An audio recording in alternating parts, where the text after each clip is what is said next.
Liputan kali ini membawa kita ke Taman Pintar Yogyakarta yang memiliki destinasi wisata yang menjadi kebanggaan kota Yogyakarta. Bersama saya, Kayla Putri, mari kita lihat lebih dekat bagaimana contoh nyata pengembangan wisata edukasi di Indonesia.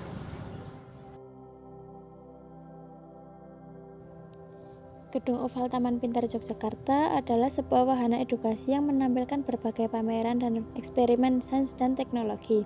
Isi wahana Gedung Oval yang pertama terdapat pameran fosil, yang menampilkan berbagai fosil hewan dan tumbuhan yang hidup di zaman purba.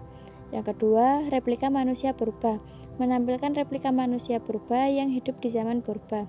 Yang ketiga, pameran Afterfact, yang menampilkan berbagai artefak yang ditemukan di situs-situs purba.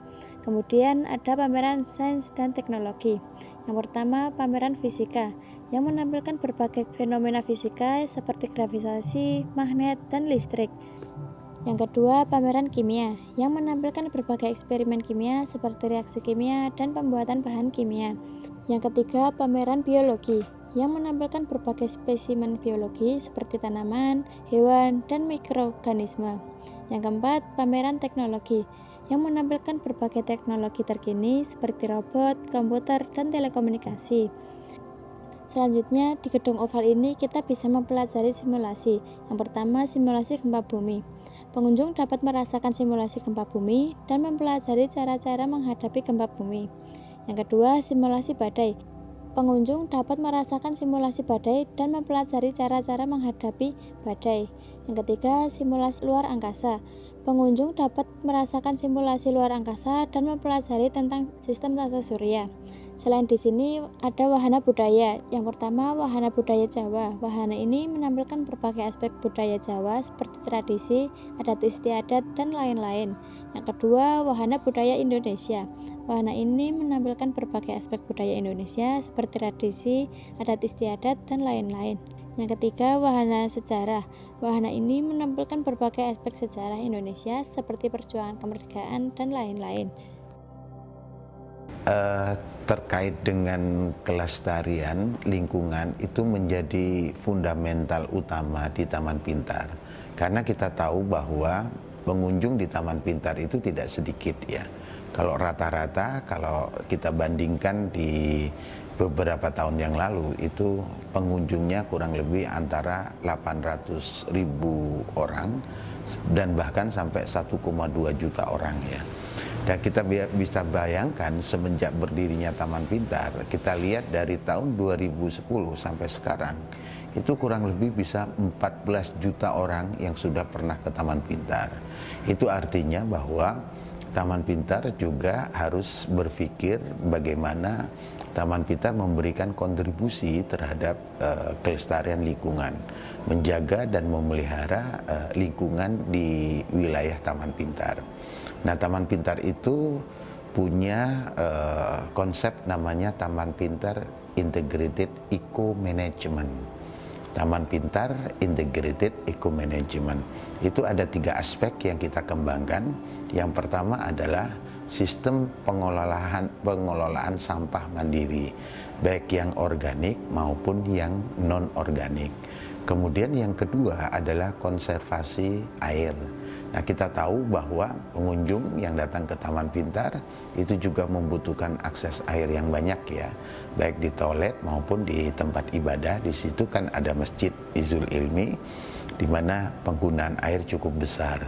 Maka kita juga harus memperhatikan bagaimana kita efisiensi di bidang air ini dengan konsep konservasi air.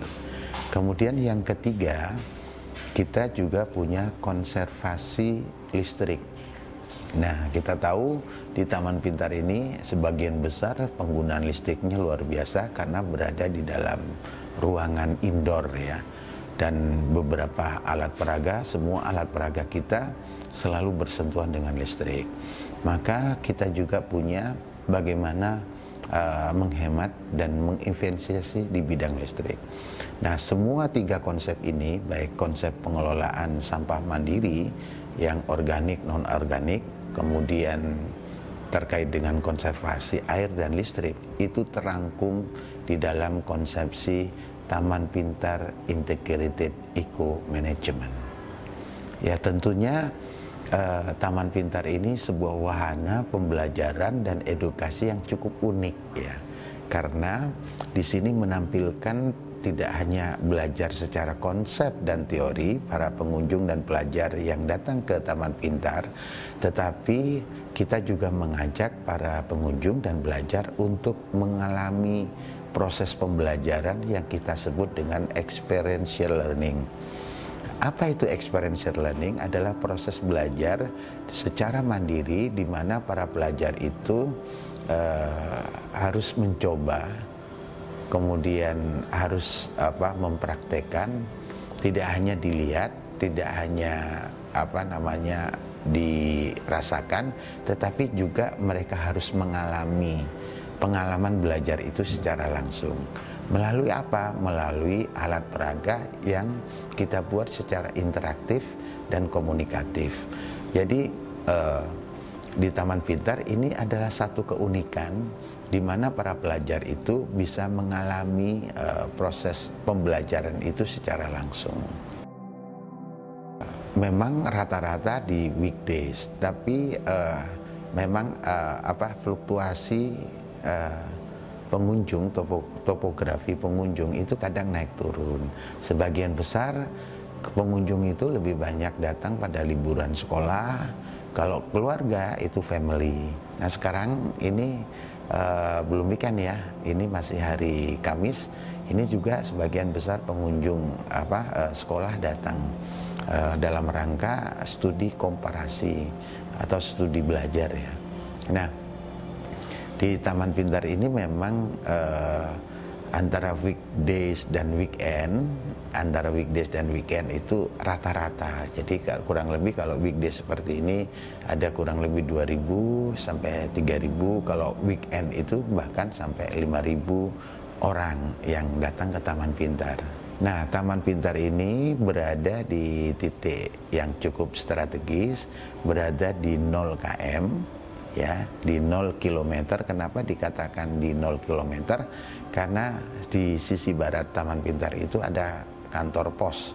Nah, kantor pos itu biasanya dijadikan ukuran menjadi ukuran 0 km ketika mereka mengirim barang kemana itu di 0 kilometer. Nah, Taman Pintar ini berada di wilayah premium ya, berada di tengah ya, di mana nanti berbatasan langsung dengan Vredenburg, ada Taman Budaya, dan bahkan sebelahnya ada Gedung Agung dan bahkan Malioboro, kemudian ada Keraton, kemudian ada Museum Sono Budoyo, kantor pos, dan ini adalah wilayah heritage ya, wilayah heritage. Nah, biayanya kalau untuk anak 14.000 ya, kalau untuk dewasa 24.000 ya. Nah, jam operasional untuk layanan dibuka jam 8. Kalau untuk pembelian tiket ya itu sudah bisa mulai untuk jam 8, dan tiket itu akan ditutup jam 3 dan layanan akan closing secara total pada jam 4 sore ya. Jam 16.00. Nah, sekarang kita ada dino ya, dinosaurus, dan itu merupakan pengembangan yang baru di Taman Pintar dan itu cukup menarik ya. Kalau pertama itu mungkin berada di gerbang utama di sisi dekat akuarium, namun sekarang ketika masuk di gedung oval itu atmosfernya berbeda, dan saya kira itu adalah tempat yang baru, yang unik, kemudian dengan suasana prasejarah, kemudian informasi di sana cukup banyak. Dan dinosaurus itu tidak hanya cuman pajangan, tetapi dia menggunakan gerak ya. Jadi seolah-olah itu para pengunjung benar-benar berada dalam suasana prasejarah.